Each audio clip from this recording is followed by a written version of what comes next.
Good evening, everyone, and welcome to the Variable Y Minute. I am your host, the Variable Y, and I don't know why every time I turn around in this chair, I always do that adjusting thing. I don't, I don't know. I don't know if it's just a nervous tick or what, but at this time, I'm sure you all know what's happened in the world of sports, and it's been interesting to think of a way to come on here and talk to you guys and try not to talk about it until I was ready.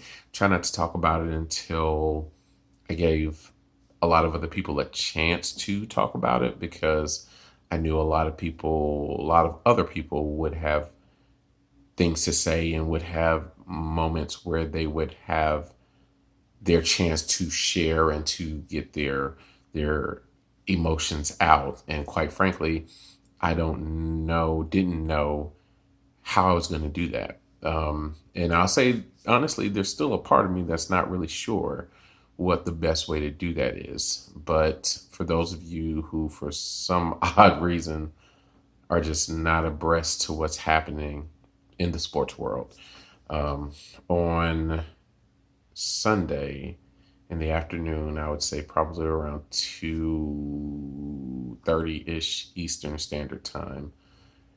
Kobe Bryant was in a helicopter accident. Kobe Bryant and other people were in a helicopter accident. One of those people being his 13-year-old daughter. And the sports world has been rocked by this. I mean, of course, I can only look at things from my lens. I can only look at things from my perspective, and I would say that this has been a tough couple of days.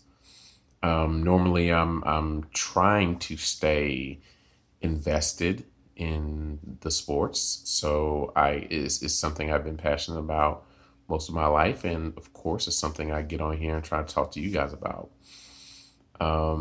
As you notice, wasn't here to do a show yesterday. I tried and I tried and I just couldn't think of what to say, couldn't think of how to make what I say sound as genuine as possible. So I decided not to. I decided to just let everybody breathe. And so I came out tonight and I wanted to do a show and um, just kind of run with a couple of things that were going through my head and see if they all make sense. So after everything had happened, it gave me some time to really sit back and think. And then a couple of friends of mine, I should say, we all got together on a group chat and we all were talking back and forth. And then one of my friends called me yesterday and we just build some perspective about it. And then, when you think about somebody who is a super famous guy who has more money than he can ever do anything with it, and who is around your age. So, whatever your age is, around your age, you think that people are still young.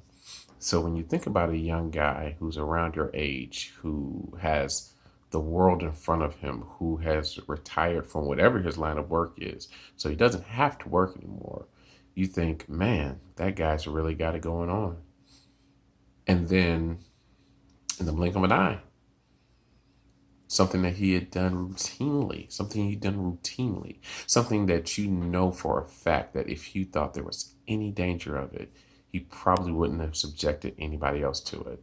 So you know how routine this was for him. To see something like that happen to somebody and them not be here anymore, literally in the blink of an eye, brings life into perspective. So my friend and I, we had this really, really good conversation. Um, and in that moment, we told each other what we mean to each other. And it was one of the realer conversations that I've had in a long time. It was one of those conversations where I apologized for the times where I don't feel that I've been a great friend because we all have things that we go through and we all have goals that we're trying to achieve, and we all put our heads down and work and focus on those goals without looking up and realizing that we're missing life because we're so focused on trying to achieve that we look up and then we start to miss things, or we look up and then we realize that the world has passed us. And so what I expressed to my friend was just, how sorry I was for that, and how much I really loved and appreciated him, and how proud I was of him, and how proud I am of all of my friends, and how much I love all of them. So I'm looking at this situation kind of in that vein. Um, you know, I, if I could share anything with you all tonight, I guess a couple of things. Number one is this situation really made me really take things into consideration. And trust me, I know that in a week or two, I'll be back to being the same old variable. I'll be back to being the same old guy who's kind of carefree and not really thinking that deeply about the world as much as I have been the last few days. But this really, like I said, it brought it into perspective for me, and I hope it brings it into perspective for you. You know, you got those people in your life, and your loved ones, your family, your friends, your family that you have because you've known them for 20, 30, 40 years. Love them and tell them, you know. Um, the one thing that really resonates to me is give people their roses while they can still smell them. That really means a lot to me. And uh, I think that that's a great thing, and I think that we should all do that. Um, and also, one thing is, there may be one or two people out there, maybe a few people who say, "Well, variable, don't nobody love me," and I'm here to tell you that I don't think that's true. I think that there's somebody out there who is thinking about you the same way you're thinking about them. There's somebody out there who you're saying, I should really call. Or there's somebody out there who you're like, man, I should send a text to. Or there's somebody out there who you think, who would think that this song is funny because back in 92, we thought this was funny. Reach out to that person.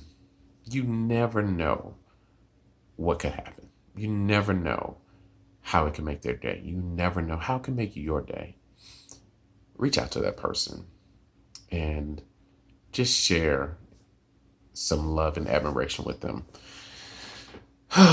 And lastly, I think that another friend of ours expressed it really well when he thought about what Kobe meant, not to him, but just what Kobe meant, honestly, what Kobe meant to himself and what it meant for him to have a quote unquote Mamba mentality. He took it as looking at someone who was super aggressive and who was going out there to outwork everybody and to be the best every single time he stepped on the court. And my friend said that he's going to try and put that into life and trying to do that, every single time that he goes out in life, he's going to try and do his best and he's going to try and conquer all the time. And even if he doesn't succeed, I think that that's a good goal to have because you're never taking those moments for granted. So the last thing I leave you all with is take no moments for granted. If a guy like this who has all these resources, who does this seemingly as just his routine, if he can be gone like that, any one of us can be gone like that. So sorry if it's a little somber tonight, guys. But I have to keep it real with you. And I promise I'm going to get out of this phase. We're going to talk some real sports. We got a Super Bowl coming up, so we're going to talk that. But of course, wanted to send shouts out to anybody who's affected by this. And just wanted to let you know how I was feeling because I was affected too. So I appreciate you guys so much. Hope you have a wonderful night. And we will be back better than ever tomorrow. and we'll talk some sports. Until then, please take care of yourself. Have a good night, guys.